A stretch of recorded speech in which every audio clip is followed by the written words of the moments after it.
Come to Helmuth Ford, home of the lifetime powertrain warranty.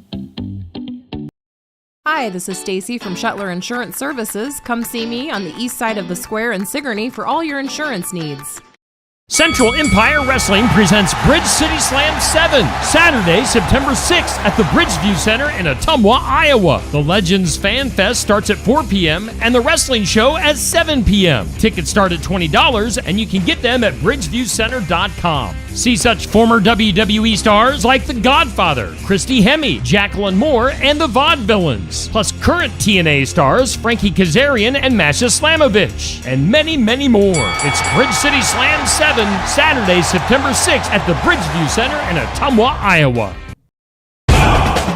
Steve Shetler Media once again proudly presents Pekin High School football live video streams each Friday night this fall, with home and away games and the playoffs. Tune in Friday nights for Pekin High School football right here on Steve Shetler Media, Facebook, and YouTube.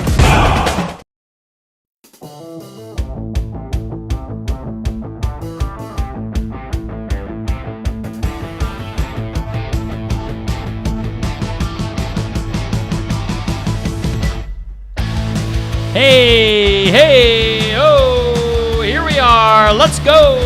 It's time for some real talk on Steve Shetler Media, Facebook, and YouTube.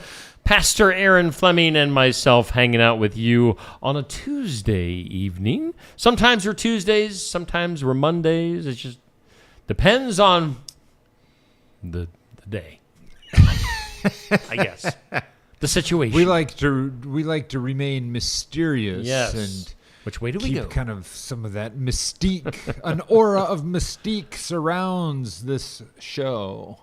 Indeed. As it surrounds everything associated with Shetler Media and the Shetler Media Empire. Indeed. Indeed. And just as mystery surrounds all things related to the Iowa Hawkeye football team, Steve, it's that time of year again. We're getting there. We're getting there. This Saturday is opening day, right? Albany. Albany.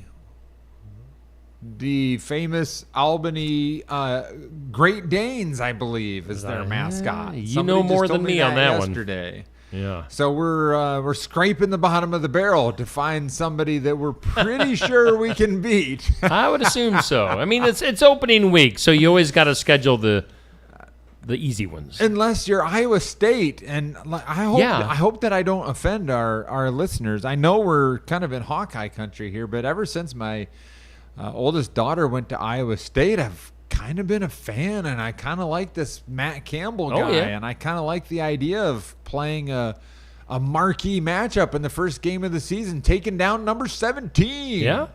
How about that? Farmageddon. Quite the way to start. They're looking tough. A great start for the Cyclones, and we're gonna connect this to the deep and important things in our lives in just a moment. But full disclosure here for our listeners, I have never played organized football. Okay. So I have never coached organized football. So I'm sure that I speak in great ignorance. Great, but it's going to make a good point. All right. I feel like, well, okay, this part is indisputable. Iowa's offense has really stank. Oh yeah. For the last couple of years. It got a little bit better last year, I should say. And we're all hoping for great strides this year. Tim Lester's second year and bringing in Mark Gronowski and so we'll see, but I think there's some skepticism on this show. Is that fair? Hey, it's always a wait and see attitude for me. All right, wait and see, and we hope for the best. Yes. But we're feeling a little downtrodden after a couple of years here.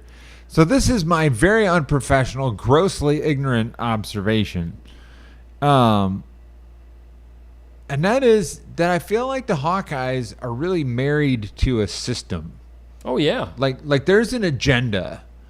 We're going to play offense in a certain way. Mm-hmm. And regardless of who our personnel are, with the one exception of Brad Banks. Like there was the one glorious season where Brad Banks ran all over the place. and you think, wow, maybe it would be cool to see some of that again. But one of the key assistant coaches infamously said, when asked if we were going to get a mobile quarterback, well, like, what would the upside of that be? Brad Banks, fabulous player. I met him at the Iowa State Fair randomly one time. Oh yeah, like after his playing career. Or? Yeah. Okay. Yeah. Is he? Yeah, we were both in line for what do you call it? Elephant ear. What do you call those things? Funnel cake. Elephant ear, yeah. Yeah, he was just in line. I was in line, and I kind of looked at him. I was like, "Are you?" And he was like. Well, I once stood behind Robert Gallery in the airport. Were you dwarfed? I'm a pretty big guy. I'm 6'3", and I don't think I've ever felt so small in my life. Yeah, he was a big dude. Also, last time I was on an airplane just a couple of weeks ago, I sat next to our director of recruiting. Very nice guy, Matt. Matt. Last name eludes me. But anyway, that was cool. I talked to him a little bit about recruiting and that process, and so that was fun. So I love my Hawkeyes, but I just feel like we go into our offensive lives with an agenda, and sometimes like this whole situation where there's 8 men in the box and we don't throw, I mean, just pound it up the middle over and over and over. One of my favorite intellectual gurus is this lady named Sarah Payne. She's a professor at the U.S. Naval War College, so it's pretty nerdy stuff, geopolitics and stuff.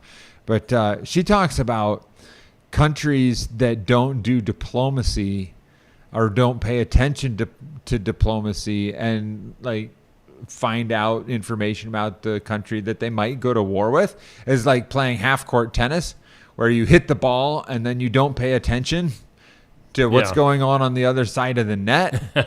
And so sometimes I feel like maybe Iowa's playing half-court tennis, except half-court football. Like, we're going to do what we're going to do, and we're not even paying attention to what the other side. So there's an agenda. And then, well, I didn't get to watch the Iowa State game, but I saw the highlights, and it looked like last year Matt Campbell was just loaded with these great receivers. And then they graduated, and now you line up Hansen and Abu Sama and just run the ball all over the place, because that's your personnel. Like, that's who you've got.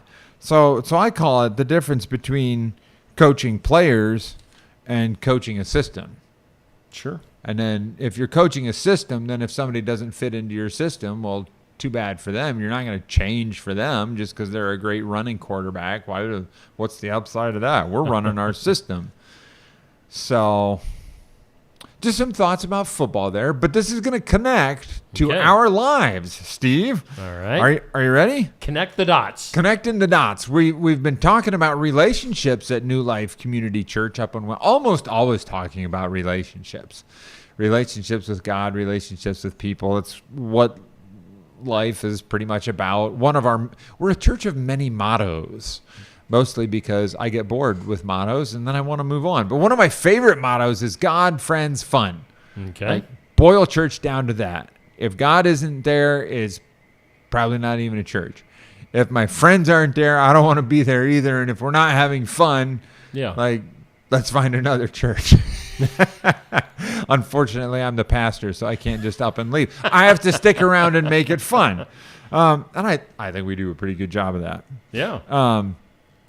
But relationships, and so I often think about how I met Melissa and how we fell in love, quote unquote, and got married, and in a lot of ways just blundered into it. Like, we didn't have a whole lot of premarital counseling. We certainly didn't have any courtship counseling, which is a thing now. Okay. Maybe not a big thing, but didn't get a whole lot of guidance from my parents other than, don't don't have sex before you're married. And like, all right, mom and dad. But like, what else? Yeah. What else? I came home one day and was like, well, Mom, I'm dating Melissa. And she was like, well, I wish that you still liked that other girl that you used to like. Mom, first of all, I don't know if you heard me, but I'm dating Melissa. Yeah. And also that other girl didn't like me. So I couldn't control that. Sorry. I liked her too. But anyway, squirrel. Connection.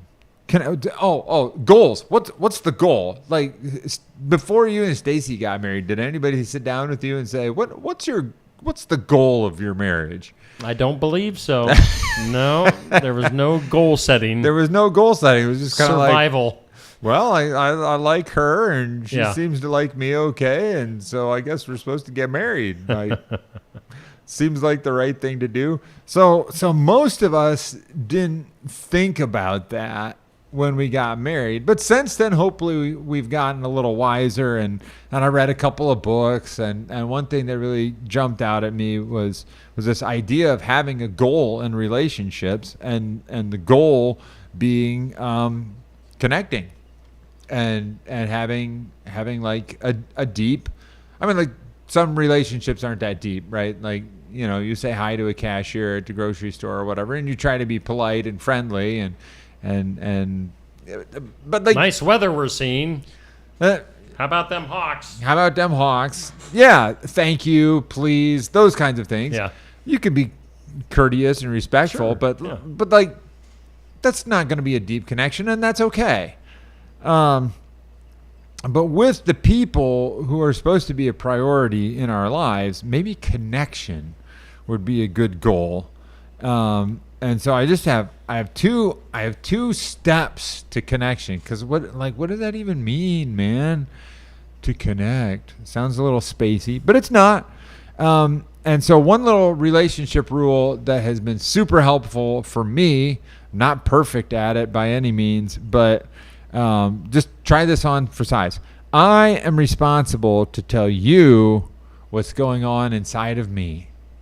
Mm-hmm. Seems fair, especially since I think most of us hate it when someone else tries to tell us what's going on inside of us, right? Like, yeah. Well, I know why you did that, Steve. It's because you're a, yeah, whatever. You didn't really mean that. You actually think. Wait a minute. Let me tell you what you think. Yeah. That's so the flip side of that. I'm responsible to tell you what's going on inside of me. Is I have no right to assume that I know what's going on inside of you. And so I have to stop saying things like, well, you think, or what you really think. That's just off limits. Okay. If you're listening to the sound of my voice, if you do nothing else in the next 6 months, work on disciplining yourself to not do that thing, and to instead ask people questions about what's going on inside of them. So anyway, so communication. I'm responsible to communicate to the people that I'm in relationships, because nobody else knows what's going on inside of me. It can be challenging when I don't know what's going on inside of me. Yeah. I don't know if you've felt that before, but how do you feel, Steve? I don't know. I don't know. I don't know how to explain it. Yeah. I had a friend who actually helped me very much. It took me about 2.5 years to figure out what he was saying, but he would ask me how I was doing, and then from time to time he would complain that I never told him how I felt. I was like, dude, I tell you how I feel all the time. Like, we have conversations at least once a week, and like we talk for hours. What do you mean? And finally he said, Aaron, every time I ask you how you're feeling, you tell me a story.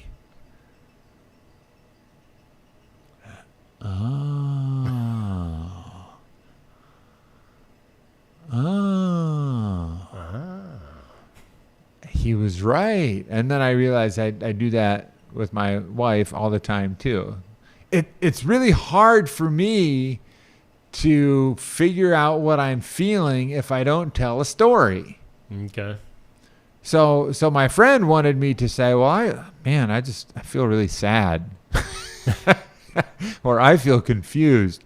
Or I feel discouraged this week. Or I feel insecure. Or whatever.